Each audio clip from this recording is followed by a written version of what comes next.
Hello friends, Indian recipe ఇన్ఫోకి స్వాగతం. ఈరోజు మనం బీట్రూట్ మసాలా కర్రీని ఏ విధంగా చాలా సింపుల్గా తయారు చేసుకోవాలో ఈ వీడియోలో చూసేద్దాం. మొదటిగా మనం ఒక హాఫ్ కప్ వరకు కొబ్బరి ముక్కల్ని ఈ విధంగా ఒక మిక్సీ జార్లో వేసుకోవాలి. ఇందులోనే మనం ఒక 4 లేదా 5 పచ్చిమిరపకాయలు, అలాగే ఒక 6 లేదా 7 వెల్లుల్లి రెమ్మలను కూడా వేసుకొని మూత పెట్టుకొని ఈ విధంగా పేస్ట్లా రెడీ చేసుకోవాలి.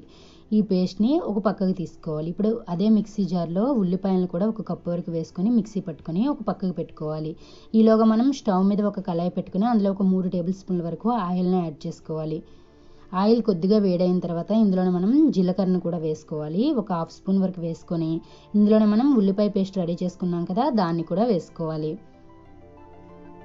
ఈ విధంగా మనం ఉల్లిపాయ పేస్ట్ వేసిన తర్వాత మంటని మీడియం ఫ్లేమ్లో పెట్టుకొని మనం దోరగా వేయించుకోవాలి. ఈ విధంగా ఇది కొద్దిగా వేగిన తర్వాత ఇందులోనే మనం ముందుగా తయారు చేసిన ఈ కొబ్బరి మసాలా పేస్ట్ని కూడా వేసుకొని కొద్దిసేపు వేగనివ్వాలి.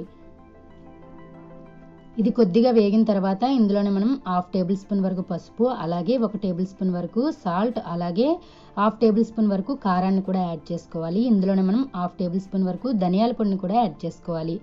ఇవన్నీ వేసిన తర్వాత ఒకసారి ఈ పేస్ట్ అంతటిని మంచిగా కలుపుకోవాలి. ఈ విధంగా మంచిగా కలుపుకున్నాక ఇందులోనే మనం 1.5 గ్లాస్ వరకు వాటర్ని యాడ్ చేసుకోవాలి. వాటర్ కొద్దిగా ఎక్కువ పడుతుంది, ఎందుకంటే మనకి బీట్రూట్ అనేది గట్టిగా ఉంటుంది కాబట్టి ఉడకడానికి టైం పడుతుంది.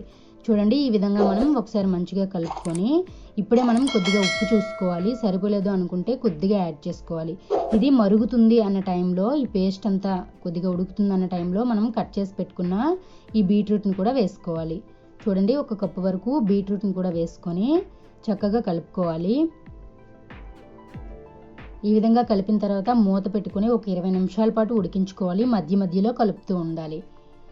చూడండి, ఒక 20 నిమిషాల తర్వాత మూత తీసి మంచిగా కలుపుకోవాలి. ముక్కని చూసుకోవాలి ఉడికిందో లేదో. ఉడకలేదు అనుకుంటే మరొక 5 లేదా 10 నిమిషాల పాటు ఉడికించుకోవాలి.